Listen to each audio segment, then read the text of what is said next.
Hi there. I'm sitting in the shade, and so I'm trying to absorb the fact that even though, what is the temperature? 103 outside, it's actually really nice in the shade. Well, it's not nice. I have the AC on. That's what makes it nice.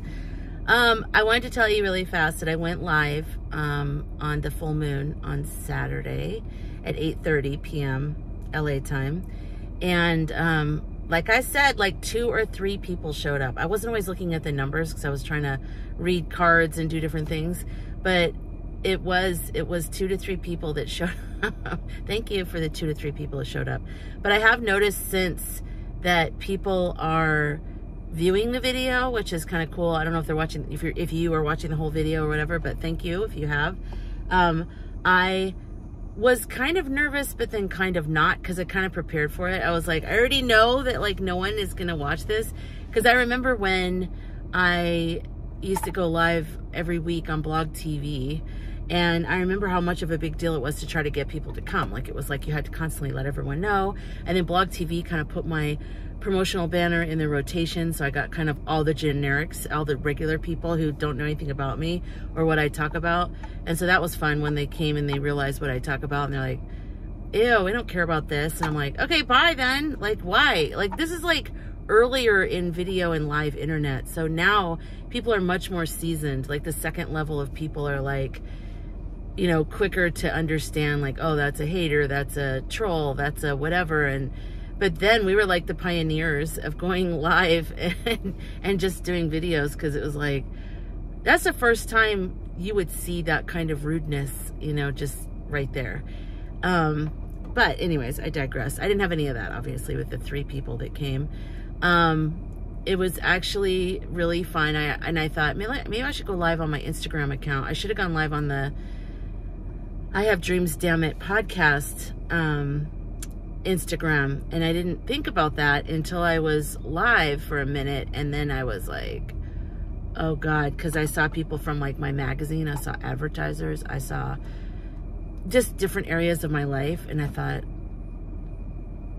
I don't know, I just thought maybe I shouldn't have gone live on that one. Not that it's a major big deal, it's not at all, but it just, for my first lives, getting my feet back under me and getting strong again, it was just kind of like, I wish I would have done like more of a pocket thing, because, you know, like I was just gonna say, like, ultimately, I'm really glad that only 3 people came, because I'm not even ready for more than 3 people. And I'm just getting back into making videos. I'm getting back into going live, and like, it's gonna take me a little bit of a, you know, learning curve of like trying to figure out what I want to say and how I want to say it. And like, I just feel, you know, ever since Derek and Michael died, it like was so traumatic to my core.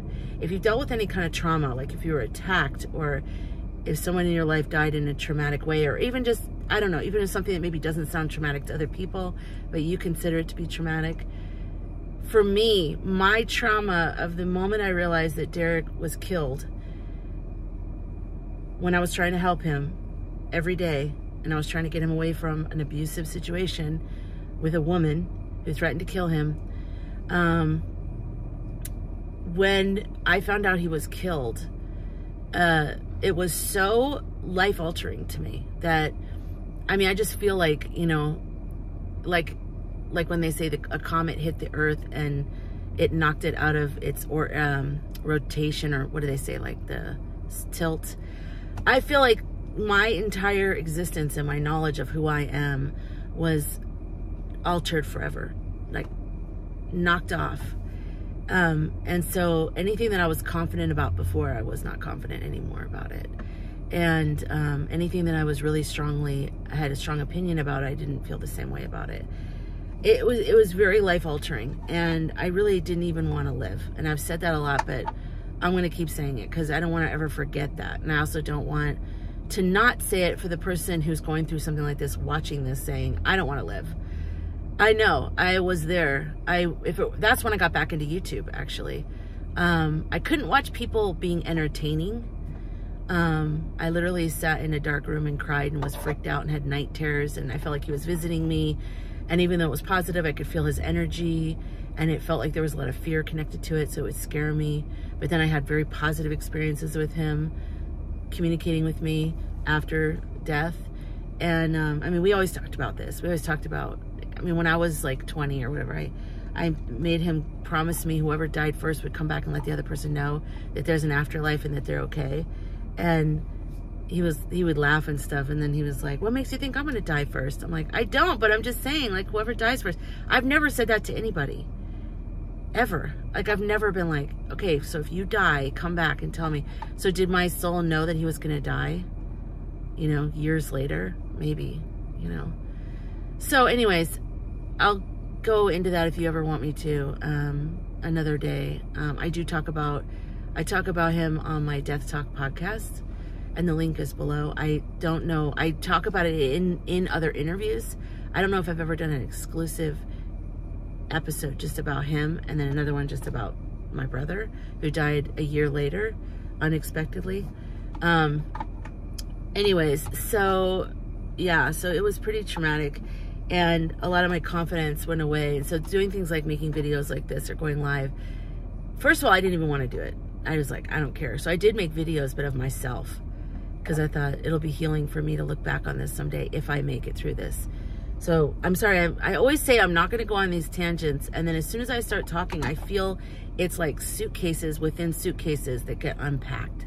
Little things come up, and I think, I remember laying on that dark bed. I remember watching YouTube again after a long absence, because I was working in the entertainment industry. I was just busy. I was at premieres. I was hosting things at my house with like A-list people. And it was just like, why? I don't want to be on YouTube, you know? And plus YouTube was going through a weird time and it was changing. So I didn't relate to it anyways. And then fast forward to when this happened, and the only thing I could really watch was ASMR videos. And at first I was mad when I saw it. I was like, what is this? Why are they whispering? This is the most irritating thing I've ever heard. But then I really was like, I'm addicted to that. It's so relaxing. It does something for me. So it was that, and like any kind of Reiki, or I don't know, it was just a lot of different things like that. I started getting back into it just for my own healing, and that really helped me. And so I remember being in that dark place. And so if you're watching this and you're in a dark place, I just want to, you know, just let you know that you're not alone. I've been in a dark place before, and so have a lot of other people. And it is so hard, and it's so scary, and you feel so alone. And sometimes you kind of want to be alone in that, because you get tired of defending things and explaining things, and you're just like, let me just be in this. But you will come out. And I know it, for me, it was weird because I didn't want to come out. I thought coming out of the darkness means acknowledging that Derek is dead, and I'm just going on without him, and then my brother, and then a few other people that all died around the same time in my life. So it was like, why do I want to go on? Why do I want to like have a good life? I don't want to. I was pissed. I felt like I went to Disneyland with my best friend, and then my best friend was murdered. And then everyone's like, just go out there, go on a roller coaster, you'll feel better. And I'm like, I'm not going to feel better. My fucking best friend was killed. I don't want to go on any rides. I want to go home. I want to get out of here. I want to go where they are. I don't want to be here anymore. This place feels loud and gaudy and superficial and full of shit. Like, I don't want this, you know, I don't want this place. So it took me a long time. I mean, I'm talking like maybe at least a year, maybe 2 years to want to live, to have that feeling in me, to have something I was going towards. And part of it was like, I just kind of wanted to put good things into the world, in Derek and Michael's honors, you know, just kind of like, let me live a good life. I'm going to do right for my family. I want to do right for the planet, for my fellow man, for fellow woman, for everybody. I'm like, I was already kind of doing that in my life. That was sort of where I was always coming from. So it doesn't feel like a huge shift in that way, but a real ultimate dedication. And just a side note, talk about the suitcases inside of suitcases. When I was working with the farmers, I know a lot of the farmers in Northern California that I work with, I'm sure that they're suspicious. Or not maybe suspicious is a little strong, but they don't totally understand why I would do so much stuff for them for free. Like, I really do a lot of stuff like marketing and just filming videos for them, and like, you know, just helping them with all their marketing efforts and everything. And I think probably a couple of them are like, why is she doing this? You know? And I understand that, I do. But when I went through that trauma and I did start to come back to life, one thing I really want to do is help the people around me and make the world a better place. And I do believe that we should have food. It's really important that we grow food near where people live. And I think we're getting away from that, and we're getting kind of lulled into this other life. And it's kind of like COVID kind of woke a lot of people up, which was good, because it was like we kind of needed that big wake up. And but ultimately, I just hope people can realize how important it is. And that's why I do the film festival, because I want people to understand the plight of farmers all over the world. This is happening. We don't want factory farming. We don't want that to be the only kind of food we get. Trust me, we don't. I'm not like, I didn't grow up with all of this. It has been very strong in me the more I learn about it. And the more I learn about what's going on, the more I'm like, this is so obvious. This is something that I have to help with. You know, I have to help farm animals have better, be treated better. Like I'm really, probably that's my number one thing. Well, it's tied with eating local food. And then, yeah, so I'm going on a tangent again. I know, Tangent Tanya. I should just change the name of this channel to be Tangent Tanya. But anyway, so going through all that trauma woke me up to what was really important and what I really want to help with. But also took away a lot of my earthly confidence that I had built up. It sort of got wiped out. So I'm trying to, like, I don't know, maybe also it kind of took away a lot of my outer shell in a way. And so that's why I care so much. That's why I fight so much for things, because I'm raw. I'm like just raw emotion. And if I love something, if I'm fighting for something, that's it. And I'm just doing it and I'm moving towards it. And you're fearless when you're coming from a place like that, though. You're fearless. Doesn't mean I'm confident, but I am fearless in a way, because I feel like I'm riding a wave of like, what is right for people? Like, what's good for people? It is good for people to have their food grown locally. Okay, that's, you know. So anyways, so yeah, so my confidence in a live or in a video like this, my hair looks weird, sorry, is low, you know, but I'm working on it. That's what these videos are. I should count how many videos there are and make sure I'm on track, because I'm trying to do 3 a week.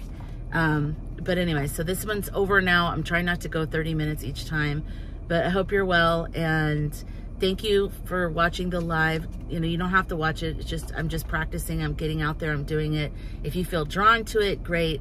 And also, with these videos as well, just thank you for watching. And I'm sort of, just see, if you're new to me, I'm just kind of getting back on my feet, to blogging, to vlogging, whatever.